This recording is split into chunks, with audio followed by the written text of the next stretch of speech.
USA! USA! We have an action-packed hour for you 6 p.m. drivers. Would I rather be feared or loved? Easy, both. I want people to be afraid of how much they love me. Matt Skraby wraps up a full day of live and local sports talk. And that is the whole problem with aliens.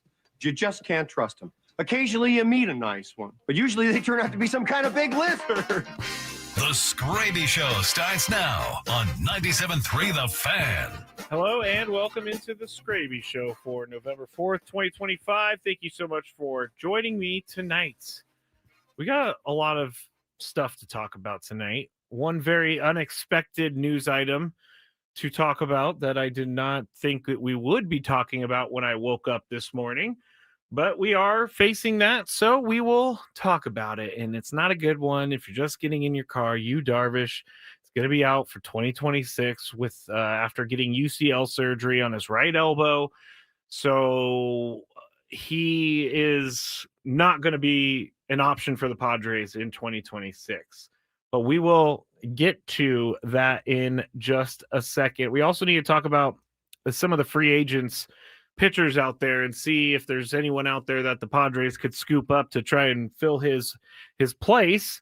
There's about 6 guys that are at the top of the list that we could talk about. And also, I'm going to try and break down my thoughts about baseball and the way rosters are constructed and the way money is done in regards to the roster, the luxury tax. I guess it's really called a competitive balance tax. But I did go through a lot of numbers, and I'm going to say it 100 times. If this was the Yankees doing this, I would be saying the same thing. If this was the Mets doing this, I would be saying the same thing. But unfortunately for us here in San Diego, it is the Dodgers doing this. And so that's something that we have to deal with as a Padres fan. And I think last year proved to us that, yes, Padres could have won the division. And yes, you have to play the games out to, for the results. You can't just crown a champion before you actually play any games. But at the same time, I think the top level teams in big cities, and we're going to the small market stuff, but I do think that they have, especially now, they have a little bit of an upper hand. So we'll go through that, and then at the end of the show we'll see what we have left. But there's another college football coach who got fired over the weekend, and so I wanted to talk a little bit about that, but that's only if we get to it, because these conversations might be so great that we never get to it. Daily Gripe is actually from the chat today. It's from Dominic. So, Dominic just popped into the chat right now. So I'm going to tell Dominic's Daily Gripe. And we already heard my Daily Gripe about the sandwich and about the chips and all this other stuff. And I think it's funny that all the guys now in the chat that are married or have been in long relationships are telling me, just get used to it, buddy. Just get used to it. But if you missed it, go back to 420 in Gwen and Chris, and I tell a story about how I was treated so poorly in the food department by someone close to me. And it's only in the food department. And trust me, I've got the messages. This is only bad news for you, Scrape. Don't bring this stuff up. It's going to be okay, because I am a jokester. So anybody who knows me, any of my friends, anybody close to me, know that things that they do can and will be said on the radio. That's just part of knowing me. So go back to 420, Gwen and Chris, if you would like to hear about that conversation. You can watch the show on Facebook, 97.3 The Fan, YouTube. You can go to 97.3 The Fan. Also, if you go to the Skraby Show on YouTube, please subscribe too, because again, I'm trying to get to another level on the YouTube so that I can do more. They don't allow you to do certain things until you get to a certain level. So I'm trying to do that. Go to youtube.com/@theskrabyshow and subscribe there. Also, you can go and watch on X, Matt Skraby, and then Twitch, 97.3 The Fan. Lots of different things places that you can go to watch the show. And I appreciate all the nice comments about the story I told on Friday, the Halloween story that I wrote and told during the Halloween spectacular that I had on Friday. I was very nervous about it. I was very self-conscious about it, but a lot of nice comments. So I appreciate everyone there. It was I hope everybody had a good Halloween. Mine was pretty it was pretty, there was nothing to report, so that was good. There was no smashed pumpkins in my neighborhood. There was nothing with fireworks or anything like that because my dog gets really scared by the fireworks. However, I will tell this.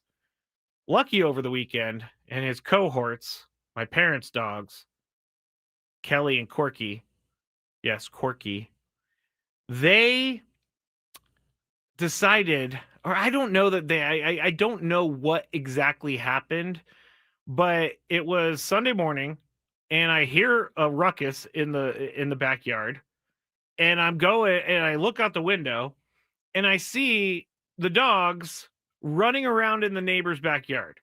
I'm like, how in the world did they get over there?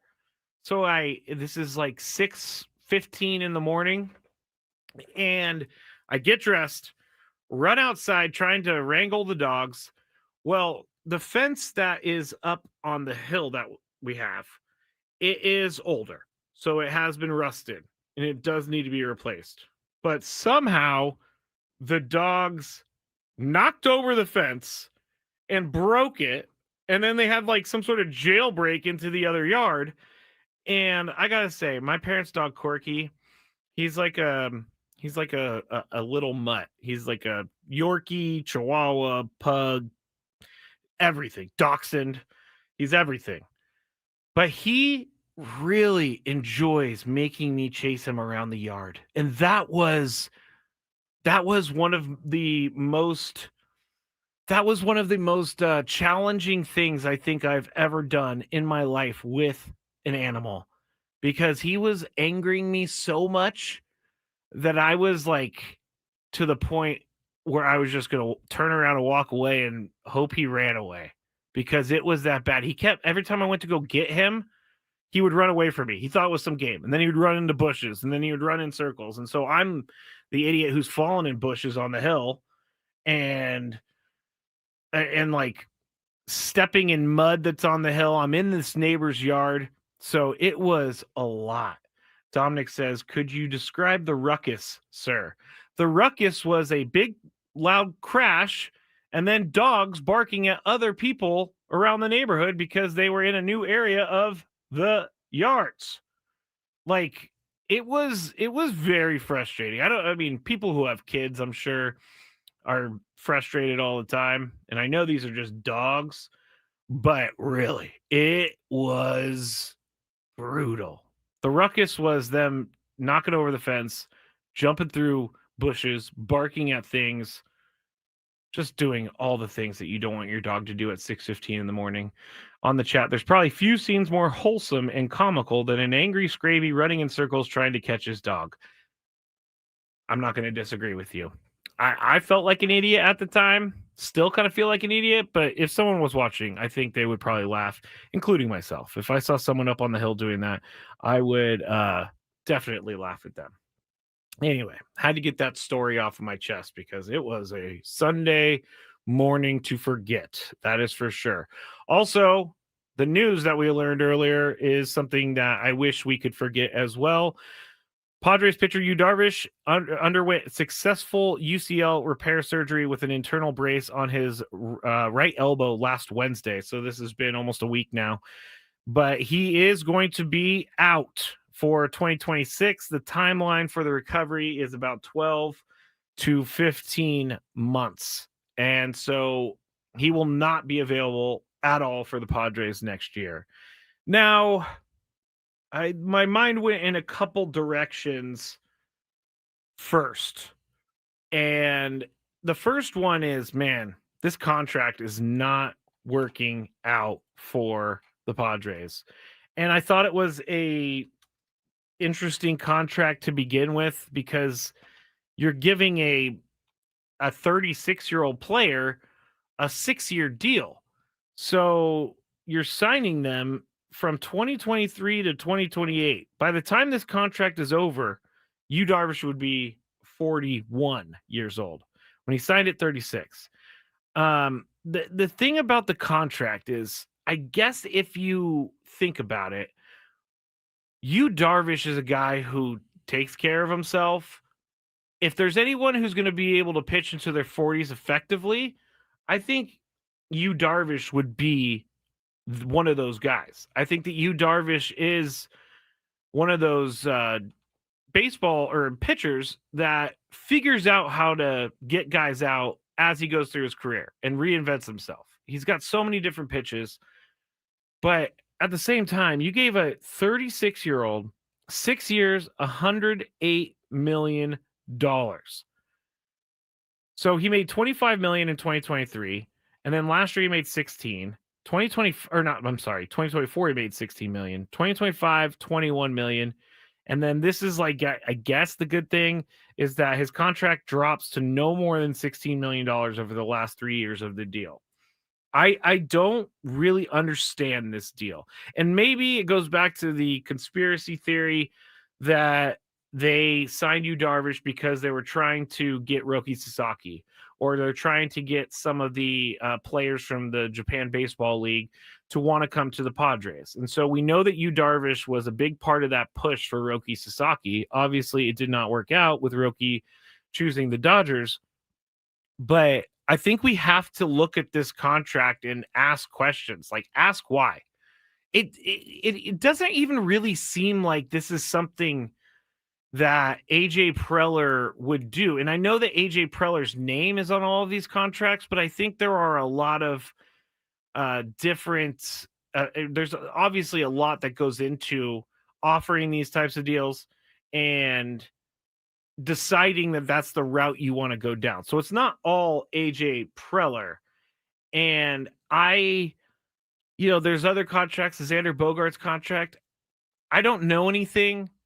They don't seem like contracts that AJ Preller really wants to get into.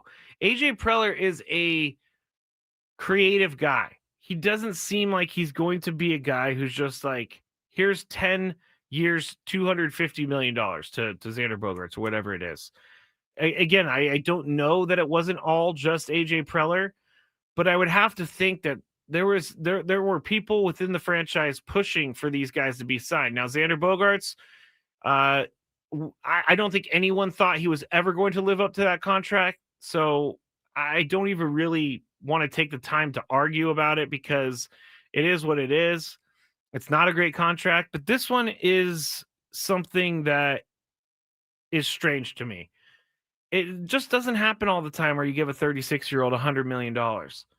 Like, and I'm not saying that there's any funny business or anything like that. I'm saying that there was another reason behind this, because right now this contract, not even now that he's going to miss 2026, this contract has not been great. In 2024, he was away from the team because of the personal reasons. And again, we've all talked about that. We've all determined that if there was something that he needed to do, and I believe he did he forgo his salary? I can't remember if he did or not. So that part of the contract, he wasn't really available to pitch until end of the year. Last year, he was hurt, and then he came back at the end of the year and then pitched in the game 3 of the playoffs against the Cubs. And so, and he didn't really live up to the contract this year either. And there's a whole other thing now that Chris brought up earlier from some of the people on social media. Like, was he an injured starter when they put him out there to start against the Cubs in game 3? My thought is no. I don't think that the Padres are going to put a guy in that is even 75% in a game 3 in a do or die game in the playoffs. I think that to think that the Padres would knowingly put him in harm's way, I think that's a bad thought. It's an untrue thought, because the Padres wanted to win that game too. So I don't think if Yu Darvish came to them and they knew, hey, my elbow, and this is for lack of a better term or phrase, is hanging by a thread, I don't think that they would start him. I think they would have gone in a different direction. I think they wanted to try and see if Yu Darvish could lean on that experience of pitching in big games and do some good stuff. And he didn't. He went an inning. So the chat is telling me, Trevor and Oscar, thank you. He did not get paid in 2024 when he was away from the team, which is what I thought. And really, it's not about the money. It's about what the team can invest in going forward. And it's less because they don't have this money. They have it on the books until 2028. And this is going to be interesting to see how the Padres handle this going forward. He says Yu Darvish seems like he wants to pitch again. So he can come back in 2027 at the age of 40. But do we think that at that point he's going to be the same kind of starter he was when he first came to the team? I don't think so. I don't know that a guy coming off UCL at the age of 40, UCL surgery at the age of 40, is necessarily the best way to go. And if he wants to pitch, he's the one who was offered the contract. He signed it. It's his choice whether or not he retires and voids the rest of the contract, or if he tries to make a comeback in 2027, which is what it sounds like he is going to do. I've never got the feeling that Yu Darvish was ever in it for some sort of money grab, ever. So I think we have to trust him when he says that he is going to try his best to get back in 2027, and we'll have to deal with what happens in 2027 because he's not going to pitch for the Padres in 2026. Just not going to happen. Feels like you're adding and subtracting all the time on this team. Dylan Cease, Michael King, choose free agency, and Yu Darvish is out. You get back Joe Musgrove, but you still got some holes to fill. And some of the free agents out there, I need to go to break. But on the other side, I'm going to give you those names of free agents, the big names, and see if there's anything out there that we like. Because the Padres are in the market now and they have been, but more than ever now, they're looking for a starting pitcher. So we will talk about that when we get back. Also, we'll talk about another thought on how the franchise is going to go the next couple years. So stick around. We will get to everything, I hope, here on the Skraby Show, 97.3 The Fan. Hey, guys, it's Woodsy. Ever heard of Pro?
All guests on 97.3 The Fan join us on the David P. Shapiro Fan Hotline. David P. Shapiro, criminal defense attorneys helping good people regain control of their future when charged with a crime since 2010. Visit davidpshapirolaw.com. Matt Skraby with you here, Skraby Show.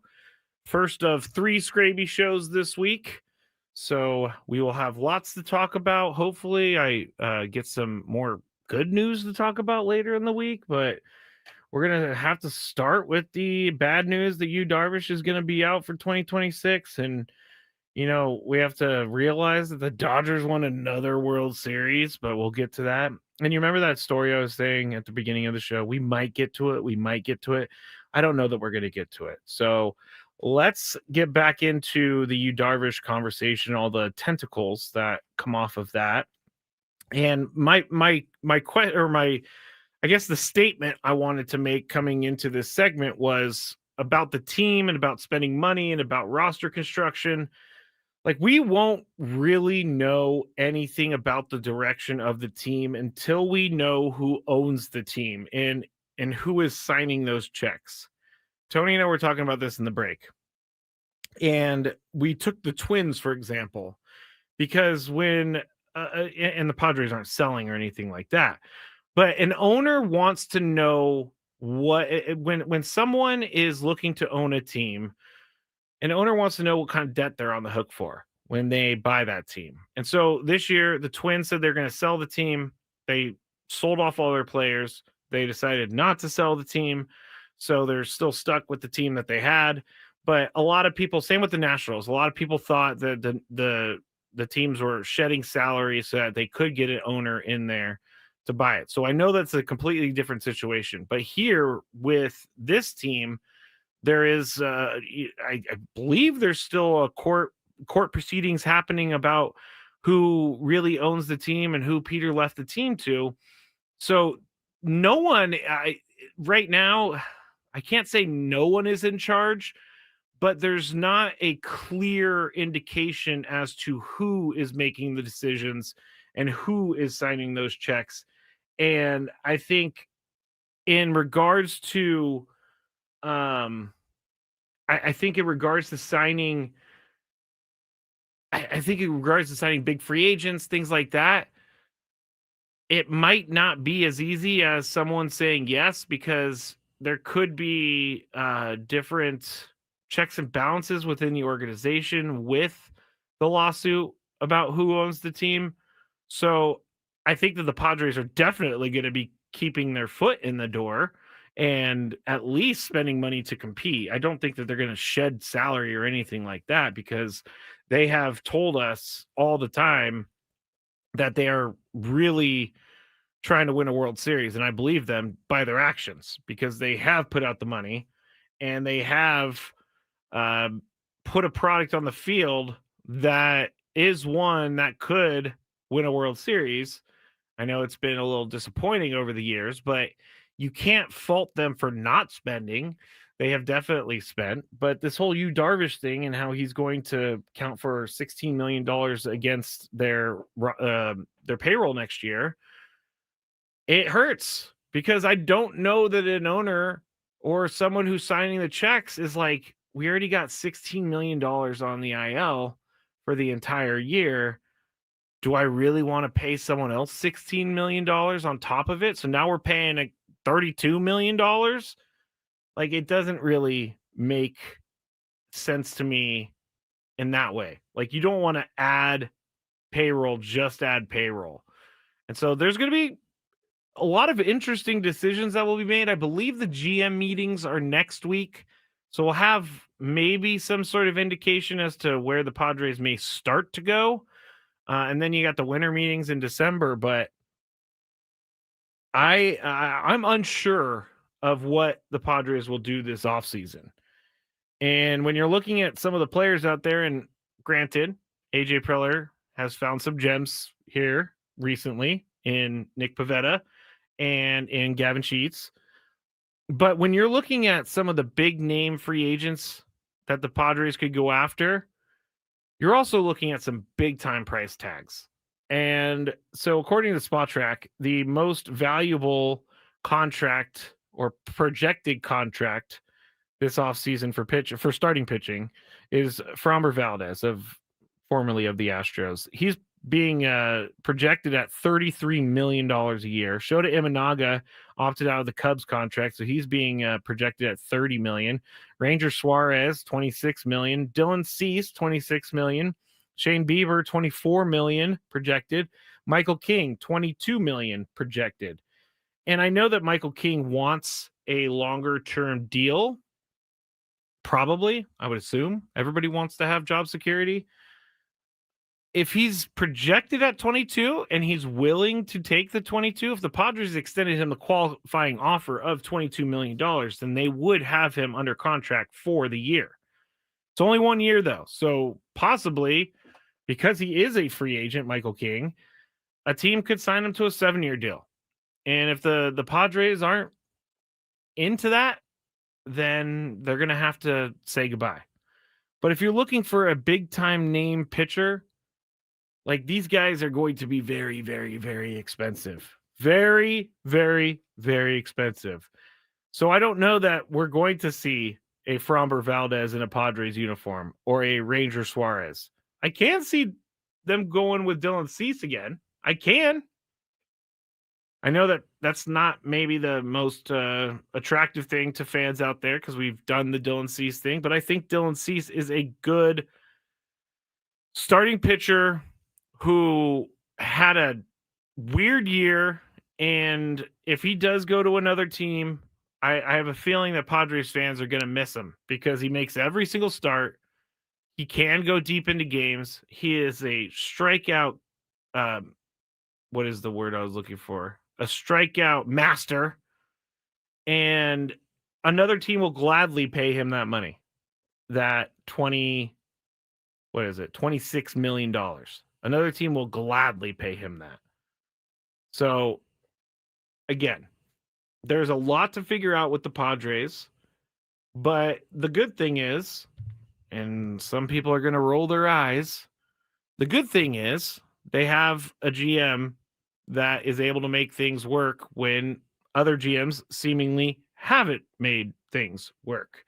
So I just hope that the Padres, you know what? One of the fears that I had over the weekend too was, man, are we going to do one of those off seasons where we're not going to see any moves made by the Padres until like a week before spring training or 2 weeks into spring training? Because last year that was kind of hard to deal with all the other free agents going off the board. I have a feeling we're going to watch a lot of free agents go off the board. But I also have a feeling that the Padres are going to at least make one big splash. And that could be a Michael King, that could be a Dylan Cease, or it could be a Framber Valdez. I do think they're going to make one big splash here. So lots ahead. And I'm actually kind of excited that we are now talking free agency instead of talking about the playoffs still, because Padres being out of the playoffs is just hurtful. But we are now into 2026 mode, and I'm ready for 2026. I'm ready to see what they could do. Also, this just came to my mind, but I should let everybody know that sources are saying the hitting coach for the Padres, Victor Rodriguez, was being recruited by the Houston Astros. Looks like he's going to be the hitting coach for the Astros. They also Padres did not tender contracts to, I just lost the tweet. I had it. They did not tender. Oh, they declined the team options on Kyle Hart and Tyler Wade. They also declined the mutual option on Elias Diaz. So there you go. Everything is up to date. Roster construction begins today, or it began yesterday. But we're going to start getting more and more clarity as the weeks go along. At least we got to wait until the GM meetings next week to get a little bit of news. All right, when I get back, I'm going to go into this baseball payroll. And are the Dodgers good for baseball? Are the Mets good for baseball? I'm going to tell you why this all came to my mind, and we'll do that on the other side. But first, I would like to say to Renee, who is on the chat and is a very, very Good listener, listens all the time, very positive. 2 years, no alcohol today. So very, very good job, Renee. I'm got to get you the applause. That's no small feat. 2 years without alcohol is a very big deal, and I appreciate you for telling me. And I am really happy for you because that is hard. That is very hard, and everybody deserves credit when they get to a certain period of time, even if it's just a day. But every day is a different day, and that's how I've done nearly 9 years at this point. 8 years, 9 years. See, it's been so long since I drank, I don't even remember. But good job, Renee. That's very awesome to hear. And if anybody out there has any sort of celebrations like that, let me know. Let me know in the chat at the Skraby Show on YouTube, and I will shout you out because that is good stuff. All right, payroll, Dodgers. When we get back, 97.3 The Fan.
Final segment on the Skraby Show.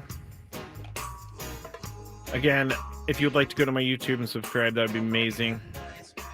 At the Skraby Show. I am going to announce tomorrow when I will be doing the Rubik's Cube challenge that has made me really worried for about how bad I'm gonna look. Yeah. I have tried the Rubik's Cube a little bit, and I'm really nervous about it. I've also read some things online like, hey, it's really easy. It's just an algorithm. You do this, this, this, and this. I'm not a math person, okay? I am not an algorithm person. In fact, one of the hardest things in school, I got really great grades. I was basically A's or B's, not really ever C's. But the only class I failed in high school was geometry. And the reason I failed geometry was because of the proofs that you have to do. I don't know why we had to do proofs in geometry, but they seriously made me consider dropping out of school. I was not good at that. Like, I was very good at, writing stories in the English class or history. Math, not good at all, as everybody already knows from some of the things I've said on the air over the years about my math skills. All right, 7 on the chat. 7 on the chat had a question about, which I think it's a good question.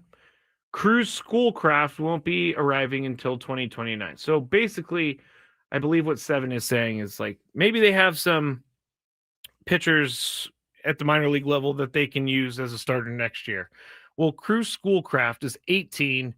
He's a second overall prospect in the Padres system, but the ETA is 2029, probably because he's 18 and he needs some time to develop. I was just reading a few things about him and saying that, he was a two-way player in high school. He was a first baseman and a pitcher, but the professional ranks have wanted to make him a pitcher. He's 6'8", so that's massive, but he's a lefty, and so they're going to have to develop him over time. And I'm not sure why it jumped from 2028 to 2029, but those ETAs can be erased in a heartbeat, basically, because if he's good enough, they're going to use him. If he's good enough, he's going to be a part of the team. Like Blue Jays Trey Savage started the year in single A, and he made his way up. So it can happen. There could be someone in the Padres system that in spring training impresses everyone, and they give him a go in the starting rotation. But I'm not sure Cruz Schoolcraft is going to be the guy for this next season.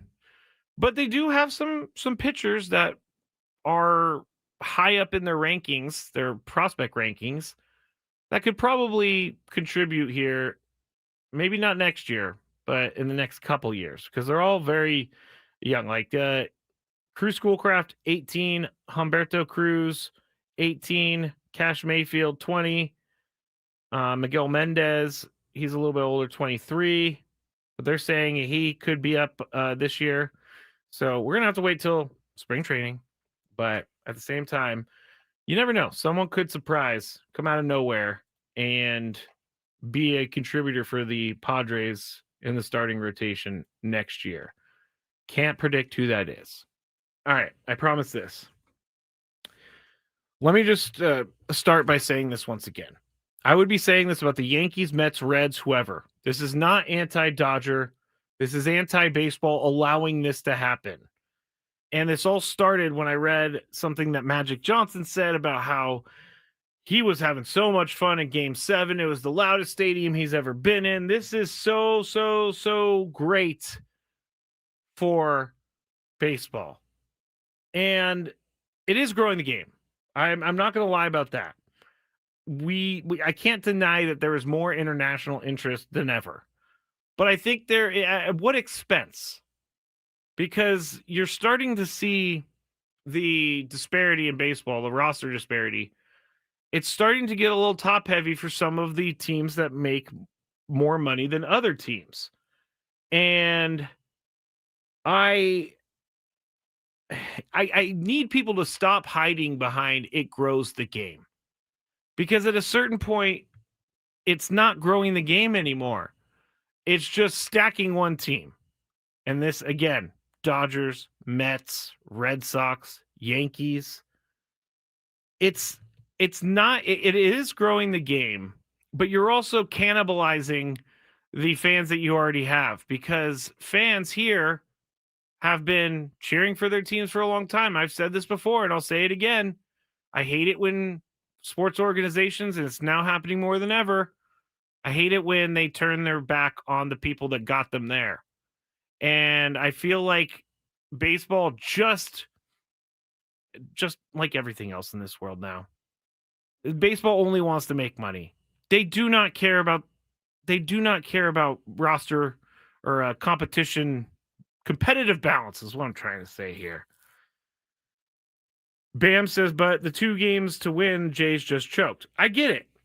I'm not saying that the Dodgers are going to win every year, but I'm going to say that the Dodgers and the Mets and the Yankees, they have better opportunities to pay guys than some of the smaller cities.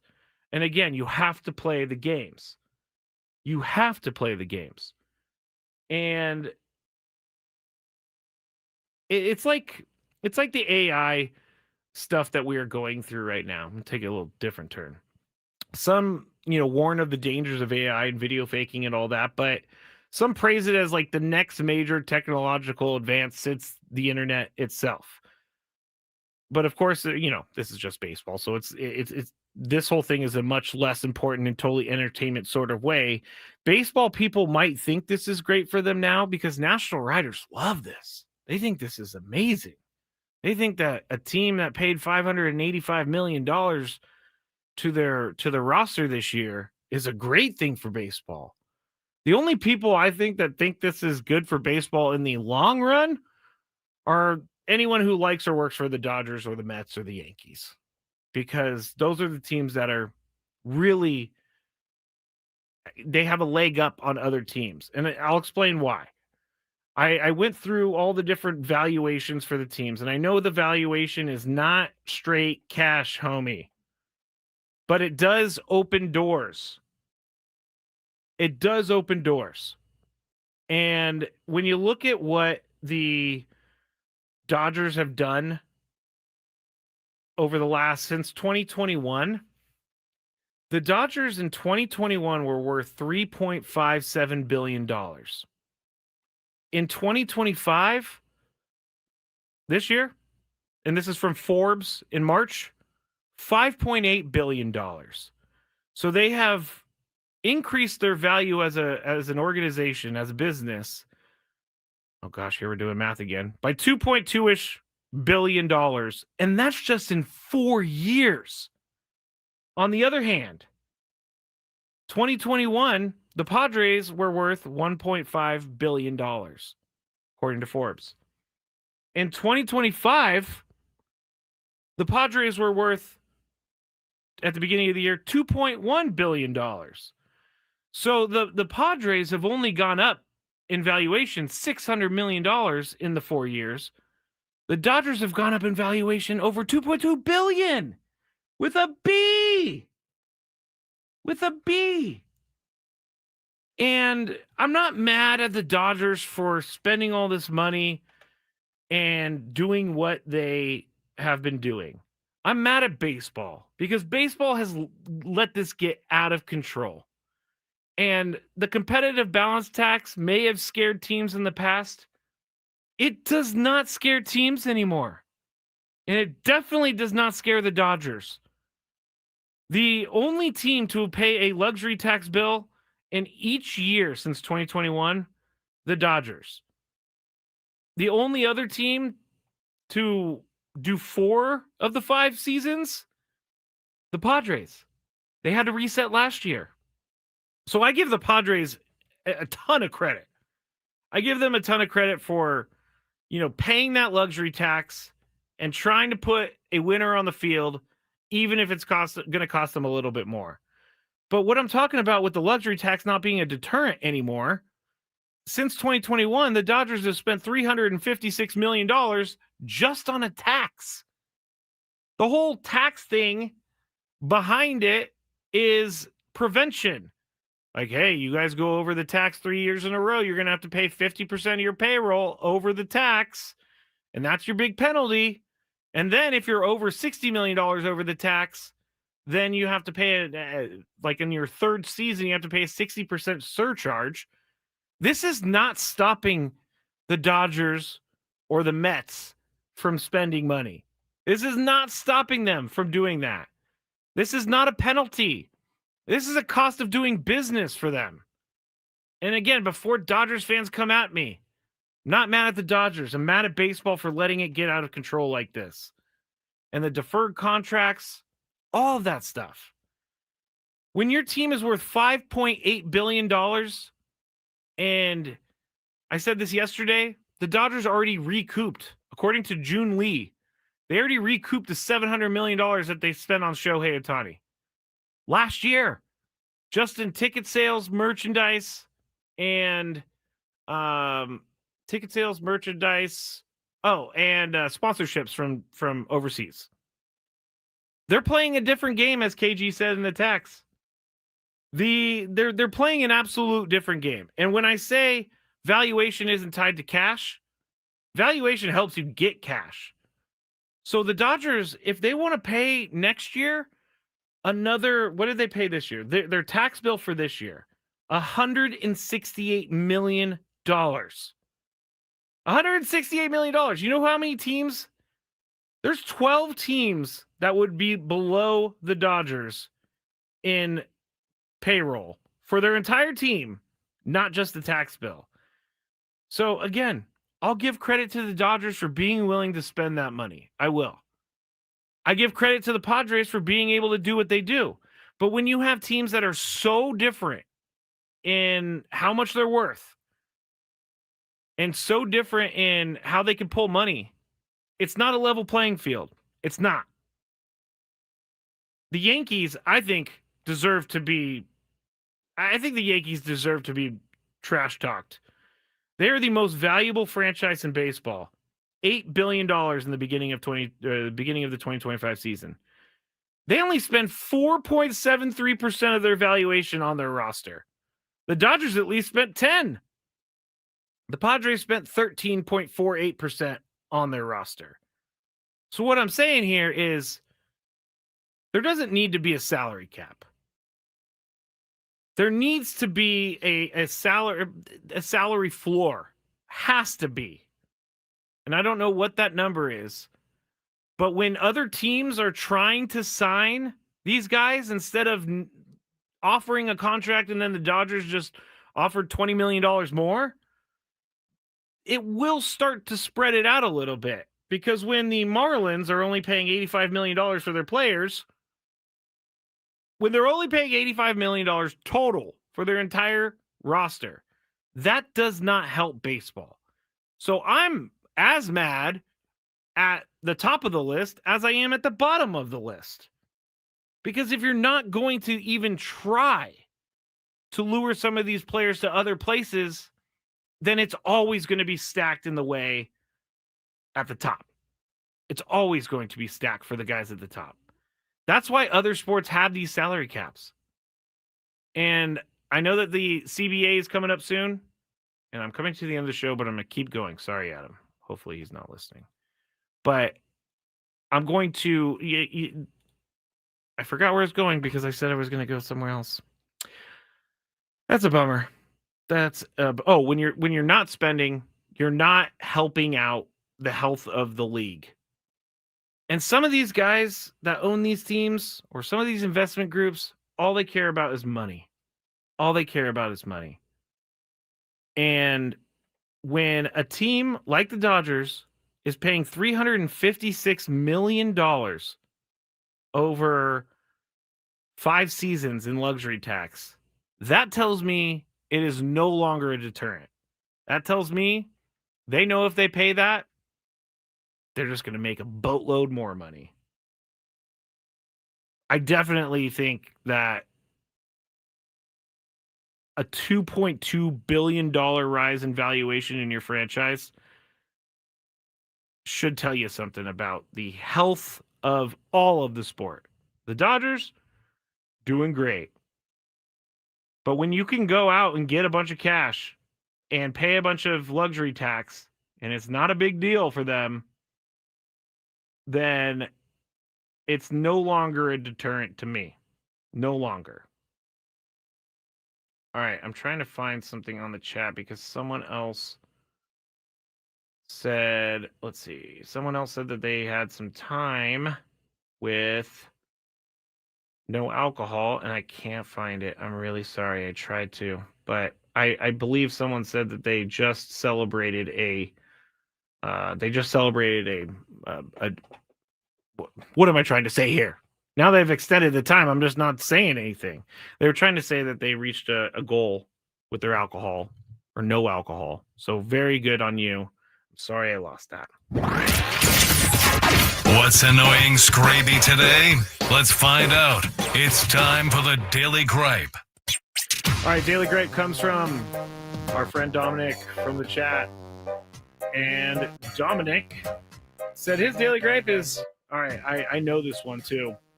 People turning left, but don't, and they have to yield to oncoming traffic, but they don't go into the intersection. So what I think Dominic is saying here, and I think it's a valid gripe, when you have to yield for the cars that are coming straight, and once they're done, you can turn left. But these cars are not in the middle of the intersection. So when the light goes from green to yellow, they're not going anyway. Or they're just leaving you behind and they're going through, but you're not going through. I like that does bother me. Go into the middle of the intersection, and when that light turns yellow and you can go, turn left. At least that gets you out of the way of everybody else. But then when you're not going into the intersection, you are sealing the fate of everyone behind you. Very nice gripe, Dominic. I do dislike that as well. I also dislike the people that are like on their phone and it's a green light and they don't go, and there's a ton of people that have already gone before them, and then they finally realize and then they go, and then you're stuck at the red light. That's annoying. Good gripe, Dominic. Let me know, people, if you have gripes out there, because as angry and frustrated as I am on a daily basis, I don't have a gripe every single day. All right, that is it for the Skraby Show. Art Winkler coming up next. And yeah, tomorrow we have another one. We have another Skraby Show. We got Alan Gonzalez on Gwen and Chris. We also have an Aztecs football player, Trey White. So we'll be back with you tomorrow at 2 p.m. Skraby Show at 6 p.m. Have a great night, everybody.